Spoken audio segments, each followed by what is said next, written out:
السلام عليكم ورحمة الله وبركاته.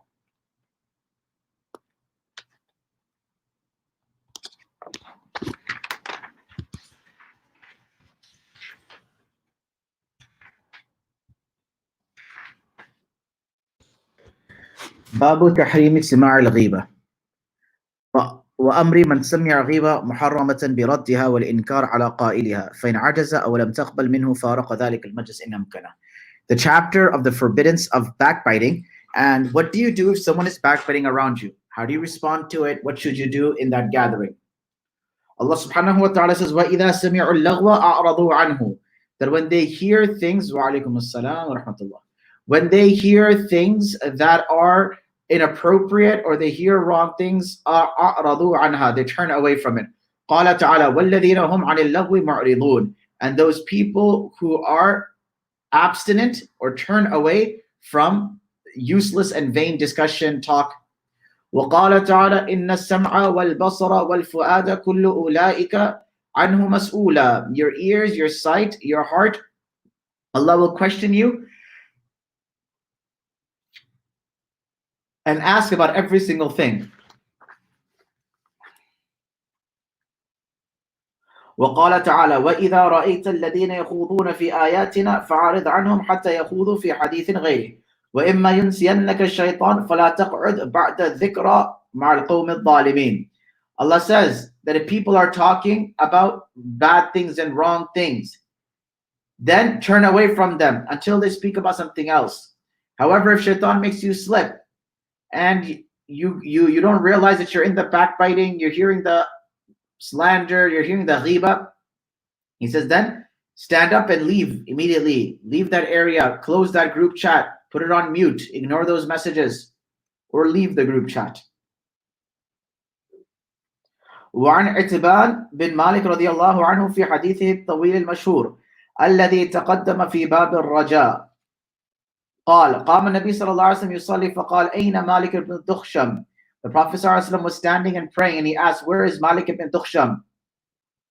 A man says, ذَلِكَ مُنَافِقْ لَا يُحِبُّ اللَّهِ وَلَا رَسُولَهُ. He is a hypocrite, doesn't love Allah or his messenger. فقال النبي صلى الله عليه وسلم لا تقل, don't say that. ألا تراه قد قال لا إله إلا الله. Don't you notice he said لا إله إلا الله? The Prophet صلى الله عليه وسلم doesn't appreciate this type of negativities.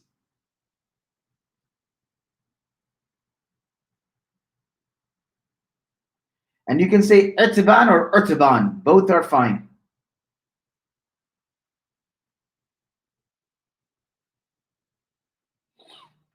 People always ask, give us a name that nobody names their children. Urtaban, Urtaban bin Malik رضي الله عنه. وعن كعب بن مالك رضي الله عنه في حديثه الطويل, in the hadith of Tawbah. A man asked about Ka'b bin Malik, and Ka'b bin Malik رضي الله عنه was very wealthy. Was very poor, and right before the Battle of Tabuk,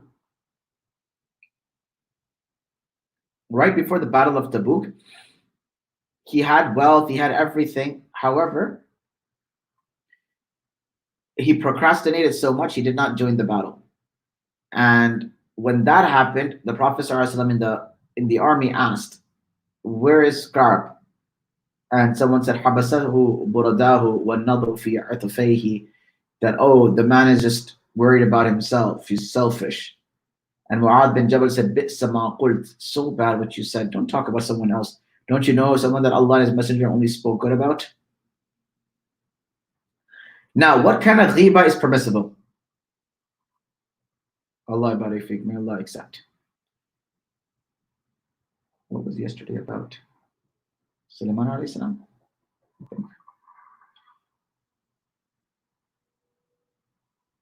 I don't even know what yesterday was about.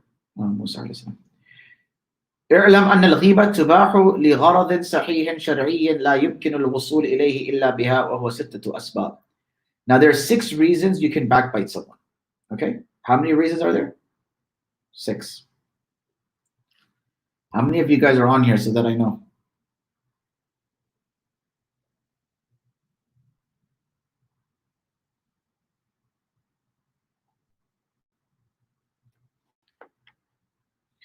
Let me share this message. Just if you're on here, please comment so I know you're here. We have 2 here. I'm going to share this as well so that more people. I think this is a very important discussion. When can you backbite? What is not considered backbiting? There we go. Alhamdulillah, I'm good. All right. Number 1, التظلم فيجوز للمظلوم أن يتظلم إلى السلطان والقاضي وغيرهما ممن له ولاية أو قدرة على إنصافه من ظالمه فيقول ظلمني فلان بكذا. Now, ghiba, what is the difference of ghiba and backbiting and slandering? Ghiba is ذكر العيب في حالة الغيب. To mention someone's defect when they're not there. Some people are like, oh, but I can say it in front of them. Then you're more bayhaya. Then you have no respect and haya. Doesn't mean just because you can say something in front of someone, it's okay to say it behind their back. Ghiba means ذكر العيب في حالة الغيب, to mention a negative action when the person is not there. Now, for 6 reasons you can do this in Sharia. Number 1 is if someone oppresses you. Someone takes your money, someone assaults you, abuses you, physically, verbally, sexually. If you've been harassed or oppressed, right? You can tell someone. So the person who you tell that they could actually do something about it. Like they're either the police, they're a judge, lawyer. It isn't ghiba, right? But because they can do something about it. So it's permissible for a oppressed person to take his oppression to the king, the judge, or anyone who has some sort of governmental influence, or they can do something about it. Number 2, الاستعانة على تغيير المنكر ورد العاصي إلى الصواب. When you need help to change munkar, something wrong, and to turn someone towards a right action. Like you see wrong happening and you want to make them a better person, so you talk about it, that's not ghiba. And then he says to the one, فَيَقُولُ لِمَنْ يَرْجُو قُدْرَتَهُ عَلَى إِزَالَةِ الْمُنْكَرِ. The person who can do something about it, you tell them that so-and-so has done such and such sin, or they do such and such wrong. How can you help them? And the purpose is, his whole idea is that that person stops doing that evil or wrong action. Al-Thalith, number 3. So you have oppression, you have assistance against someone who's doing a sin. And number 3, al-istifta. You go to a mufti and you tell them, my father did this, my mother did this, my brother, my wife, blah, blah, blah, blah, blah, blah. And how do I prevent this? How do I remove this? My friend did this, this will happen. It doesn't, al-istifta, with the mufti, it doesn't happen as ghiba, as long as you're asking for consultation. However, the best way to ask a question is, ما تقول في رجل أو شخص أو زوج كان من أمره كذا. What's your opinion about a person who has such and such issue with their family? Because when you say this to a mufti in that manner, he's not sure it's your family or someone else's family. But that uncertainty is better than you go tell him that this happened in my family. That is the adab, the etiquette, that you bring it from a indirect angle.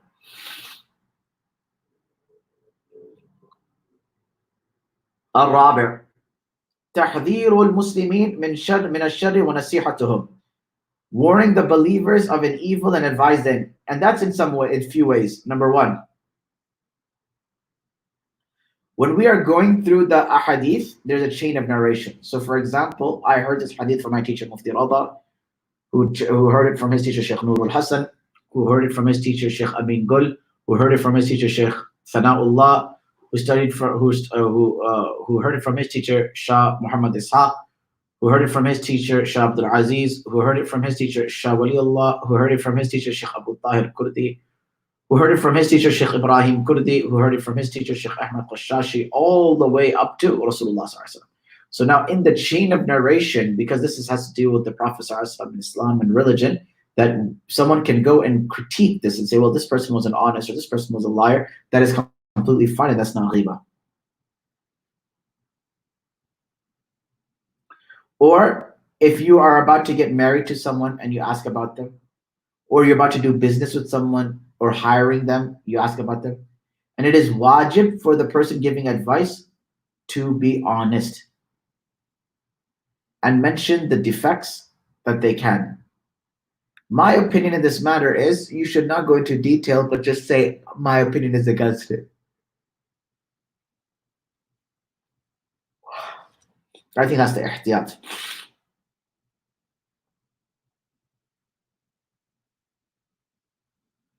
ومنها إذا رأى متفقها يتردد إلى مبتدع أو فاسق يأخذ عنه العلم.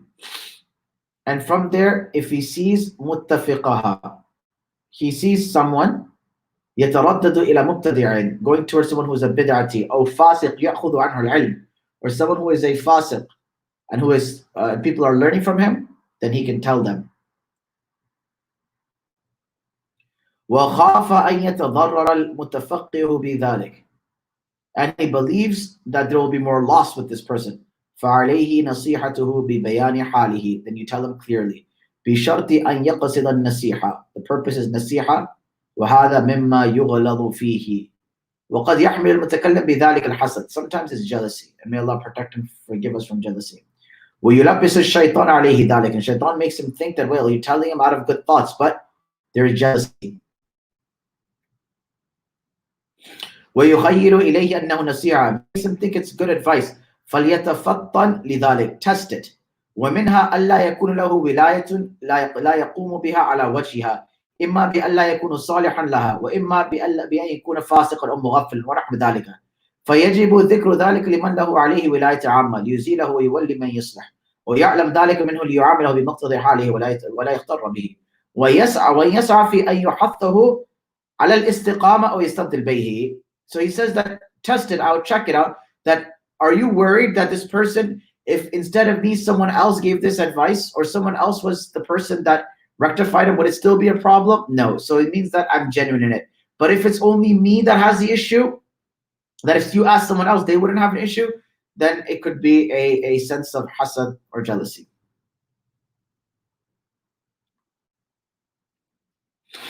Number 5, أن يكون مجاهرا بفسقه. He is open about his sins, his fisq, أو بدعته, or his bid'ats. كالمجاهر بشرب الخمر, like a person who drinks alcohol in the public. This is people who are on Snapchat and these things, and they publicize their sins. Then if you do ghiba or tell someone about it, then they no longer, it's not called ghiba, because they've publicized it.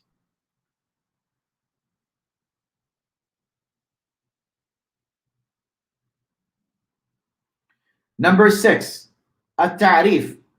فإذا كان الإنسان معروفا بلقب, if a person is well known with that name. For example, there was a scholar named A'mash or A'raj or Asam, Hatim al-Asam, the deaf one. Some people are called Big Boy, that's their nickname. And yes, it sounds like an ghiba, but it isn't a ghiba. It's because that's how they're defined, they're known, they're okay with that. People call them, and that's just who they are, right? You know, we had a friend of ours, very close friend. His nickname was Walrus. He walked like a walrus, and he was just cool with it. He didn't mind it. So even now that we're much older, time to time someone call him Walrus. He doesn't take it offensively. It's because, like, you know, that's his childhood thing. It's a remnants thing. But if someone takes it offensively, you shouldn't say it. These are 6 reasons how you can backbite a person and he won't get sin for it. Not that you should go backbiting people, but these 6 reasons are not considered backbiting.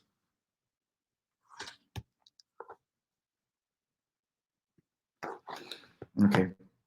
Aisha radiallahu anhu says, إِذَنُوا لَهُ بِئْسَ أَخُ الْعَشِيرَةِ, that a person asked the Prophet ﷺ, can I come inside? The Prophet ﷺ said, let him come inside. This person is such a bad person. The Prophet ﷺ said this. Now, some people are like, oh, how can the Prophet call this person a bad person? But then the Prophet ﷺ spoke well and spoke kind and spoke good to that man.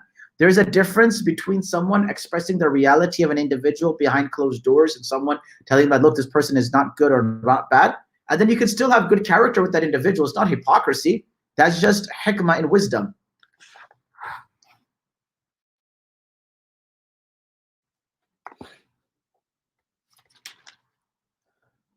Rasulullah sallallahu alayhi wasallam says, "Ma adunnu fulanan wa fulanan ya'rifani min dinina shay'an." So and so doesn't know anything about our deen. This is okay to say. The Prophet sallallahu alayhi wasallam said it. Fatima bint Qais says,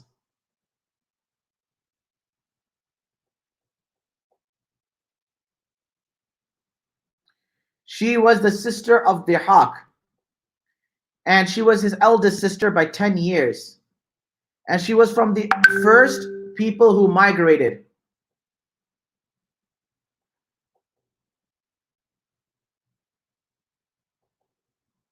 She narrated 34 ahadith from Rasulullah sallallahu alaihi wasallam. Anyway, Fatima bint Qais says, I came to the Prophet sallallahu alaihi wasallam and Abu al-Jaham and Muawiyah and Inna Abu al-Jaham wa Muawiyah khatabani. Abu al-Jaham and Muawiyah, they both sent me a rishta and they wanted to get married to me. So I asked the Prophet, what do you think? The Prophet sallallahu alaihi wasallam says, Amma Muawiyah fasur'luk la mala lahu. That Muawiyah, he's broke. Wa Abu al-Jaham fala yada'u al-asa an atiqihi. Abu al-Jahal is very abusive. Not Abu Yusuf, abusive. Two different things. So the Prophet ﷺ was very clear about this. This person, yeah, I like them. They're good people, but they have this one has a financial difficulties. This one has a temper problem. وعن زيد بن أرقم رضي الله عنه قال خرجنا مع رسول الله صلى الله عليه وسلم في سفر أصاب الناس فيه شدة قال عبد الله بن أبي لا تنفقوا على من عند رسول الله حتى ينفضوا. There was a travel, there was a journey. They were traveling with the Prophet ﷺ, and they had some struggle, they had some difficulty. By the way, if you have questions, you can comment them below. Inshallah, in the next few minutes, I will start taking questions. And then he says, لَإِنْ رَجَعْنَا إِلَى الْمَدِينَةِ لَيُخْرِجَنَّ الْعَزْ مِنْهَا الْأَذَلِ. So Zayd ibn Arqam says, I came to the Prophet and I said, Ya Rasulullah, look what Abdullah bin Ubay bin Salul is saying about you. And Abdullah bin Ubay bin Salul said, Wallahi, I didn't say these things. And Zayd lied. And then Allah revealed the verse, إِذَا جَاءَكَ الْمُنَافِقُونَ. These verses, they came after that.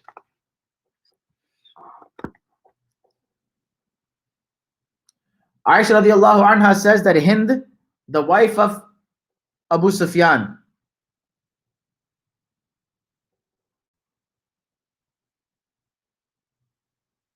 she became Muslim one day after her husband became Muslim when Makkah was conquered.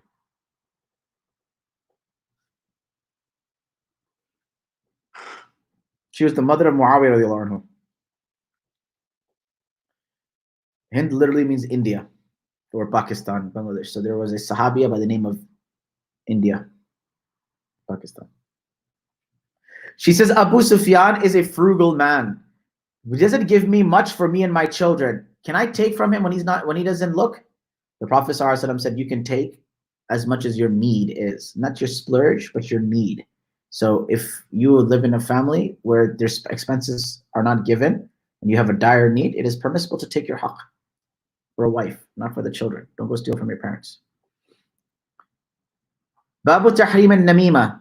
The impermissibility of namima. Namima is slandering, taking false words from one person to another.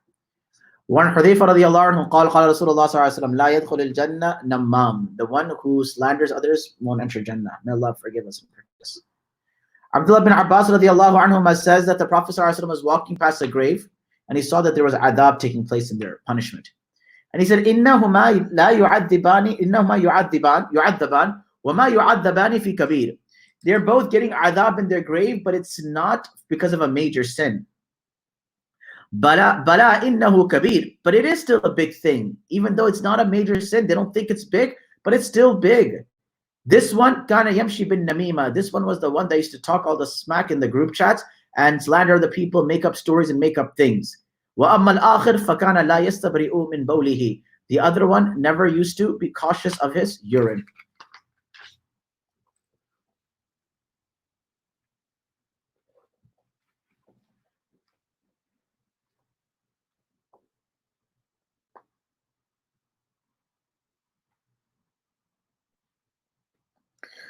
The Prophet ﷺ said, shall I not tell you what adh is? Adh is a big lie, a massive lie.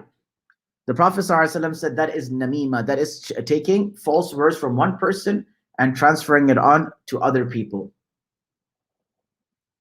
باب نهي عن نقل الحديث وكلام الناس إلى الولاة الأمر إذا لم تدع إليه حاجة كخوف مفسدة ونحوها. Abdullah bin Mas'ud radiallahu anhu says that the Prophet ﷺ says, لا يبلغني أحد من أصحابي عن أحد شيئا فإني أحب أن أخرج إليكم وأنا السليم الصدر. The Prophet ﷺ says, let no person say anything bad to any of my Sahaba. Let me leave out of here with clarity and a clean heart.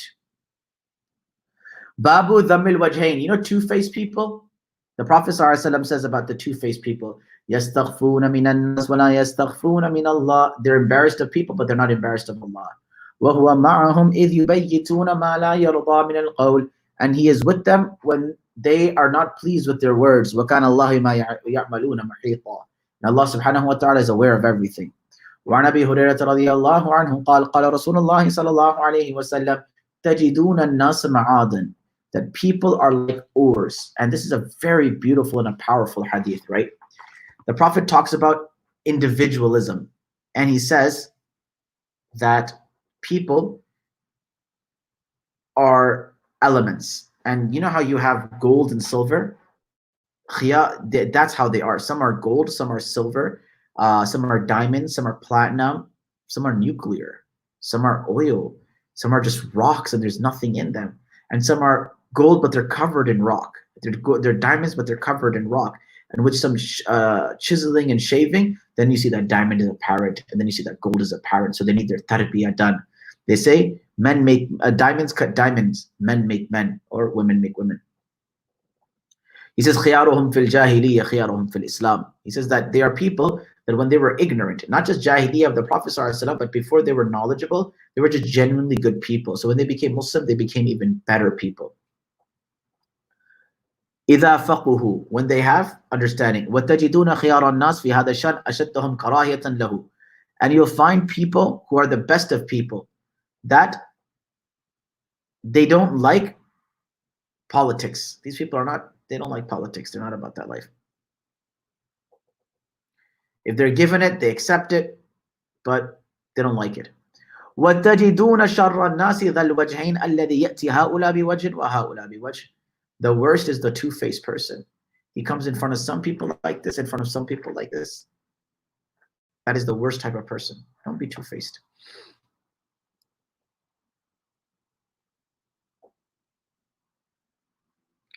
Muhammad bin Zayd says that a group of people said to his grandfather, Abdullah bin Umar radiallahu anhuma, that we enter upon the leaders and we say what we say different in front of them, what we say behind their back. He said, what we say to them, sometimes you come from, you're like, how are you, this and that, and you don't really like that person. He says, كُنَّا نَعُدُّهَا نِفَاقًا فِي أَحْدِ رَسُولِ اللَّهِ صلى الله عليه وسلم. In the time of the Prophet صلى الله عليه وسلم, we consider this hypocrisy. May Allah subhanahu wa ta'ala protect us from this, inshallah. Babu Tahrim al-Kidb, we'll do tomorrow. The chapter of lying, inshallah, will be tomorrow. Questions? What if people have mental health issues, such as you mentioned, and they refuse to seek help? What do? You cannot help everyone. You can only help those who want to get helped. إِنَّكَ لَا تَهْدِي مَنْ أَحْبَبْتَ وَلَكِنَّ اللَّهَ يَهْدِي مَنْ يَشَاءُ. The reality of the world is not everyone else is going to be able to get helped. Not every single person is going to be able to get helped. So, yeah, inshallah. Okay. Anyone else? Any other questions? Inshallah. Assalamu alaikum wa rahmatullahi wa barakatuh.